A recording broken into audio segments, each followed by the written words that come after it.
Study IQ IAS, अब तैयारी हुई अफोर्डेबल। नमस्कार दोस्तों आई एम श्योर कि पिछले कुछ दिनों से आप लगातार टैक्स को लेकर काफी डिबेट सुन रहे होंगे। मतलब कुछ लोगों का कहना है कि हमें नए वाले टैक्स रिजीम के साथ जाना चाहिए, कुछ लोगों का कहना है कि जो पहले ओल्ड टैक्स रिजीम था वो बेटर है। तो एग्जैक्टली ये है क्या? आप में से कई लोगों को शायद बेसिक्स भी नहीं पता होगा कि आखिरकार टैक्स कैलकुलेट कैसे किया जाता है, इसमें रिबेट क्या होता है, एग्जम्पशंस क्या होते हैं। तो वो सारे डाउट्स, वो सारी चीजें मैं आपका इस वीडियो के अंदर क्लियर करने वाला हूं। सब कुछ आपको क्रिस्टल क्लियर समझ में आ जाएगा ये पूरा वीडियो देखने के बाद। तो चलिए इसके बारे में हम देखते हैं, लेकिन उसके पहले मैं आप सभी को बता दूं कि स्टडी IQ पर हमारा यूपीएससी का कोर्स तो मिलता ही है, लेकिन इसके साथ साथ स्टॉक मार्केट इन्वेस्टिंग का जो पूरा कोर्स है, फंडामेंटल्स ऑफ स्टॉक मार्केट, वो अब आपको मिल जाएगा हमारे स्टडी IQ के वेबसाइट ऐप पर जाकर, या फिर कमेंट सेक्शन में लिंक है और आपको यूज करना है कोड अंकित लाइव। ये कोड इस्तेमाल करके आप मैक्सिमम डिस्काउंट ले सकते हैं। और इसके अलावा अगर आपको एमसीक्यूज वगैरह अटेम्प्ट करना है तो मेरे इंस्टा पेज पर जाइए, वहां पर स्टोरीज में जितने भी एमसीक्यूज हैं उसको आप अटेम्प्ट कर पाएंगे। तो चलिए शुरुआत करते हैं और सबसे पहले तो ये देखते हैं कि एग्जैक्टली हो क्या रहा है। देखो, आपको याद होगा 2 साल पहले जब बजट लाया गया था तो सरकार ने, फाइनेंस मिनिस्टर ने एक नया टैक्स रिजीम को अनाउंस किया था। वो मैं आपको आगे बताऊंगा डिटेल से कि अलग अलग इसमें स्लैब्स हैं क्या। लेकिन जब ये नया वाला अनाउंस किया गया था तब ऑप्शन दिया गया था कि या तो आप पहले वाले, पिछले वाले टैक्स के साथ जा सकते हैं जो स्लैब है, या फिर अगर आप नया चूज करना चाहें तो वो कर सकते हैं। लेकिन इस साल ये जो करंट फाइनेंशियल ईयर है, अभी 1 अप्रैल से, यहां पर क्या होने जा रहा है कि जो आपका डिफॉल्ट टैक्स है, टैक्स रिजीम, वो आपका नए वाले से कैलकुलेट किया जाएगा। अगर आपको यहां पर पिछले वाले ओल्ड टैक्स रिजीम के साथ जाना है तो आपको स्पेसिफाई करना होगा।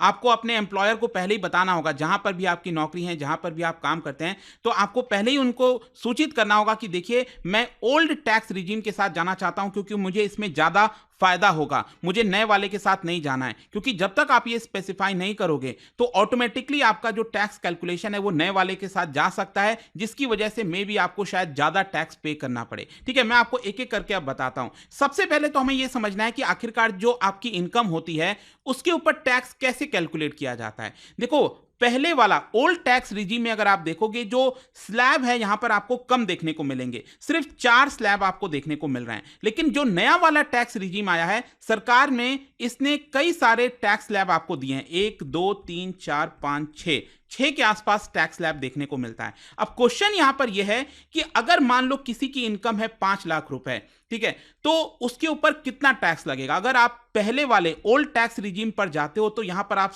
देख सकते हैं कि अगर मान लो आपकी इनकम 5 लाख रुपए है, तो उसके बेसिस पर आपको क्लियर देख पाओगे कि यहां पर 5 लाख रुपए पर 5% टैक्स है। लेकिन कई लोग सोचते हैं कि आपकी जितनी इनकम है उसके ऊपर पूरा का पूरा 5% टैक्स लग जाएगा। मतलब कहने का मतलब 5 लाख रुपए है तो इसका मतलब इसका 5% कितना हुआ? 25,000 रुपए। तो क्या ये 25,000 रुपए आपको टैक्स देना है? नहीं, ऐसे कैलकुलेट नहीं होता है। यहां पर जितने भी ऊपर वाले स्लैब्स हैं उसमें जो स्पेसिफाई किया हुआ है वो उसी के हिसाब से चलेगा। मतलब पहला जो 2.5 लाख का इनकम है, मतलब 0 से लेकर 2.5 लाख का इनकम है, उसके ऊपर तो आपको 0 टैक्स पे करना है, तो इसके ऊपर तो कोई टैक्स नहीं लगा। फिर यहां पर 2.5 लाख से 5 लाख तक वाली जो आपकी इनकम है, मतलब 2.5 लाख हो गया ना ये आपका 2.5 लाख, तो इस 2.5 लाख पर आपका 5% टैक्स लगेगा। मतलब ये करीब आता है 12,500 रुपए। तो आपका टैक्स कितना बढ़ा? 12,500 रुपए। फिर उसी प्रकार से मान लो किसी की इनकम है 7 लाख रुपए, तो 7 लाख का मतलब हो गया ये इस वाले ब्रैकेट में आ गया, 5 लाख से 10 लाख वाले ब्रैकेट में। तो 5 लाख से 10 लाख तक वाला जो आपका इनकम है, मतलब 7 लाख अगर आपकी इनकम है, मतलब 2 लाख के ऊपर आपका कितना लगेगा? ये 20% टैक्स लगेगा। तो 2 लाख का 20% होता है करीब करीब 40,000 रुपए। मतलब ये वाले 2 लाख के इनकम पर आपको 40,000 पे करना है। मतलब टोटल कितना हो गया? पहले का ये 12,500 प्लस 40,000 रुपए, तो ये करीब आपका बनता है 52,500 रुपीज।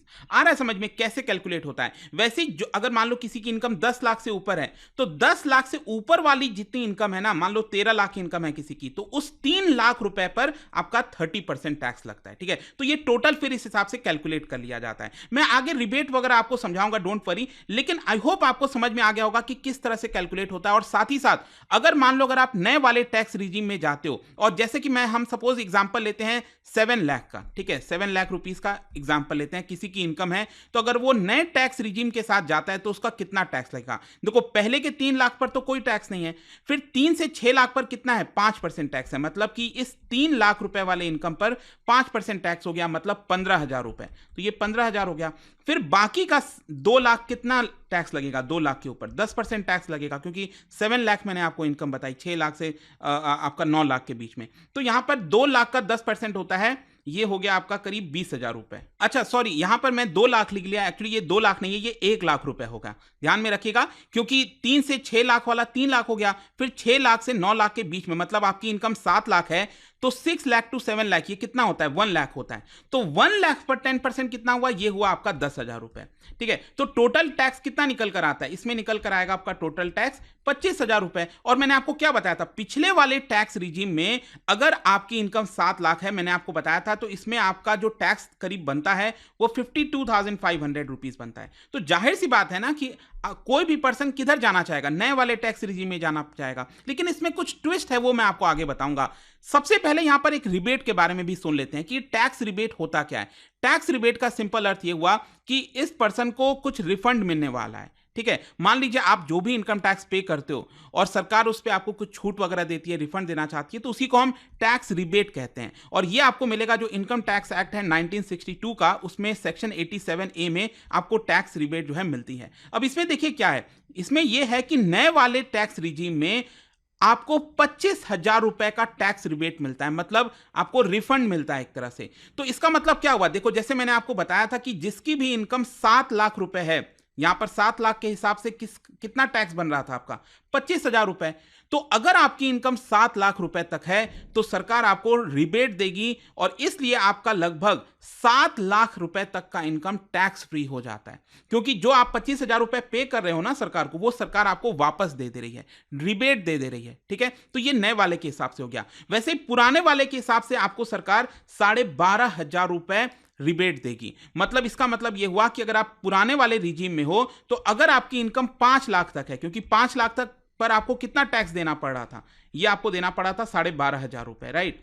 तो यहां पर सरकार आपको रिबेट कितना दे रही है पुराने वाले टैक्स रिजीम में? 12,500 का। तो आपको एक तरह से 5 लाख तक एक तरह से टैक्स फ्री हो जाता है। तो ये एक सबसे पहली चीज है कि पुराने वाले टैक्स रिजीम में 5 लाख तक की इनकम टैक्स फ्री है, और नए वाले रिजीम में 7 लाख तक की इनकम टैक्स फ्री है। तो आप में से कई लोग कहेंगे कि सर यहां पर जो नया वाला रिजीम है वही बेटर है, क्योंकि यहां पर ज्यादा छूट मिल रहा है। लेकिन यहां पर एक और चीज होता है जिसको हम कहते हैं डिडक्शंस एंड एग्जम्पशंस।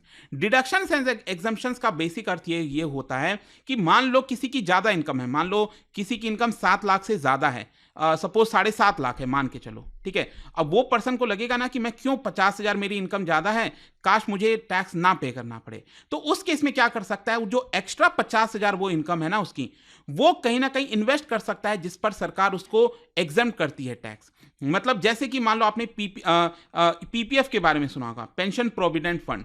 तो अगर आप 1.5 लाख तक का इन्वेस्टमेंट करते हो उसके अंदर, तो वो टैक्स फ्री हो जाता है। तो सपोज मान लीजिए अगर मैं कहता हूं कि आपकी इनकम 8.5 लाख है, 8.5 लाख है, तो आपने 8.5 लाख रुपए की इनकम में से 1.5 लाख रुपए पीपीएफ में जमा कर दिया, इन्वेस्ट कर दिया, ठीक है। तो उस केस में आपकी एक्चुअल इनकम फिर कितनी बनी? 7 लाख बनी। और मैंने आपको पहले ही बता दिया कि 7 लाख तक तो एक तरह से सरकार आपको टैक्स फ्री कर रही है।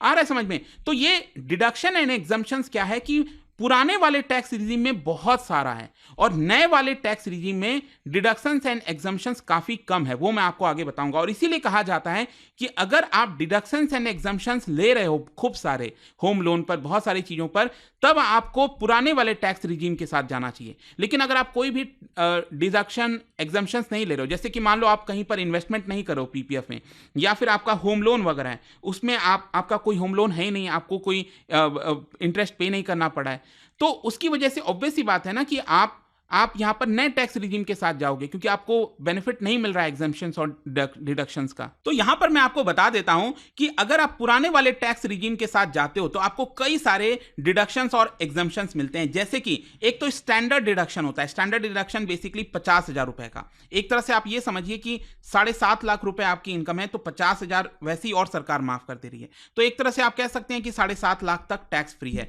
फिर इसके अलावा यहां पर सेक्शन 80C के तहत कुछ इन्वेस्टमेंट करते हैं। जैसे मैंने आपको पीपीएफ का एग्जांपल बताया, पेंशन प्रोविडेंट फंड, तो उसमें अगर आप 1.5 लाख तक का इन्वेस्टमेंट करते हो तो वो भी आपका एग्जम्प्ट हो जाता है। फिर इसके अलावा हेल्थ इंश्योरेंस वगैरह आपका है तो उसका भी जो प्रीमियम आप पे करते हो, मान लो 50,000 रुपए आपने हेल्थ इंश्योरेंस में पे किया, तो अगर आपकी इनकम यहां पर ज्यादा है तो आप इंश्योरेंस का अमाउंट पे कर दो तो आपका ऑटोमेटिकली जो टोटल इनकम है वो कम कर देती है सरकार। ठीक है, ये इस तरह से चलता है। उसी प्रकार से मान लो होम लोन है, आप होम लोन पर इंटरेस्ट पे कर रहे हो 50,000 रुपए हर महीना, तो उस हिसाब से भी आपका कुछ जो पैसा है वो एग्जेम्प्ट हो जाता है। फिर इसके अलावा हाउस रेंट अलाउंस वगैरह हो गया जो कंपनीज आपको देती है ना, तो एक तरह से मान लो अगर आपको हाउस रेंट अलाउंस, मान लो आपकी इनकम है 80,000 रुपए और जो कंपनी है आपकी वो कहती है कि हम आपको 20,000 रुपए 10,000 रुपए हाउस रेंट अलाउंस दे देंगे, ट्रैवल अलाउंस दे देंगे, तो एक तरह से आपकी इनकम कितनी दिख रही है? आपकी दिख रही है ये इनकम 90,000 रुपए। लेकिन यहां पर क्या है कि आपका जो एक्स्ट्रा ये 10,000 रुपए वाला है वो आप अपने इनकम से हटवा सकते हो क्योंकि यहां पर आपको एग्जम्पशन मिल रहा है, क्योंकि वो एग्जैक्ट इनकम तो है नहीं, वो तो अल्टीमेटली आप खर्च कर दे रहे हो ट्रैवल करने में, घर को रेंट वगैरह पे लेने में। ठीक है, तो इस तरह से चीजें वर्क आउट। जो नए वाले टैक्स रिजीम है यहां पर सिर्फ 2 डिडक्शंस दिए गए हैं। 2 डिडक्शन, जैसे एक तो स्टैंडर्ड डिडक्शन मैंने आपको बताया 50,000 का, जो इसमें भी अवेलेबल है पुराने वाले टैक्स रिजीम में, और साथ ही साथ यहां पर जो आपका एम्प्लॉयर्स का कॉन्ट्रीब्यूशन है एनपीएस अकाउंट के अंदर, जो पेंशन सिस्टम है ना, new pension system, national pension system, तो उसमें भी आपका एम्प्लॉयर का जो कॉन्ट्रीब्यूशन होता है वो भी एग्जम्प्ट होता है।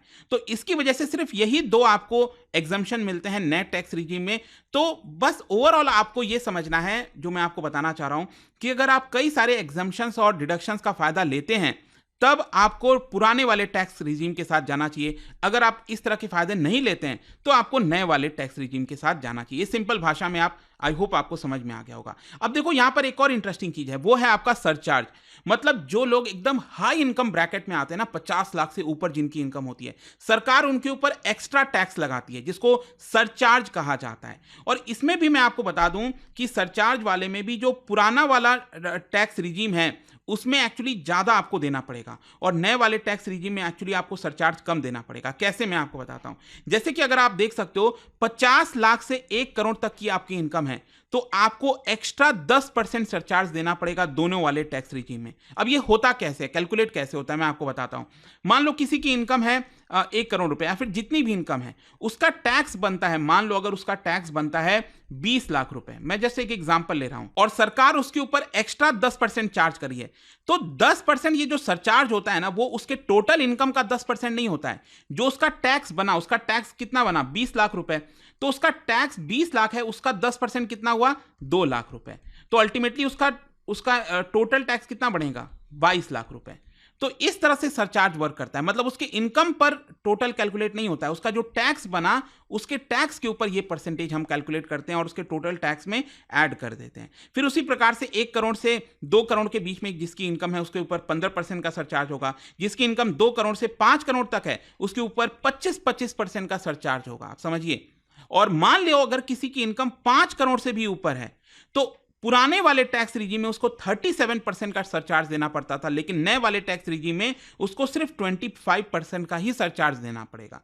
तो सरचार्ज वगैरह सरकार एक्स्ट्रा लेती है क्योंकि आप बहुत हाई इनकम ब्रैकेट में आते हैं। फिर इसके अलावा भी यहाँ पर हेल्थ सेस वगैरह भी कुछ आता है, एजुकेशन सेस, हेल्थ सेस, मैं उसमें नहीं जाऊंगा। बट ये अल्टीमेटली आई होप आप समझ रहे होगे कि किस तरह से जो पूरा टैक्स का स्ट्रक्चर है, ओल्ड वाला और नया वाला, वो वर्क कैसे करता है। अल्टीमेटली यहाँ पर जो इनकम टैक्स रिटर्न है, देखो यहाँ पर डेडलाइन 31 जुलाई की है। आपको 31 जुलाई तक बताना है कि फाइनेंशियल ईयर 2023-24 में आपकी इनकम क्या रही थी, आपको डिक्लेयर करना है। और जैसा मैंने बोला कि अगर आप चाहते हो कि पुराने वाले टैक्स रिजीम में जाएं तो पहले ही आपको इन्फॉर्म करना पड़ेगा टैक्स अथॉरिटीज को या फिर अपने एम्प्लॉयर को।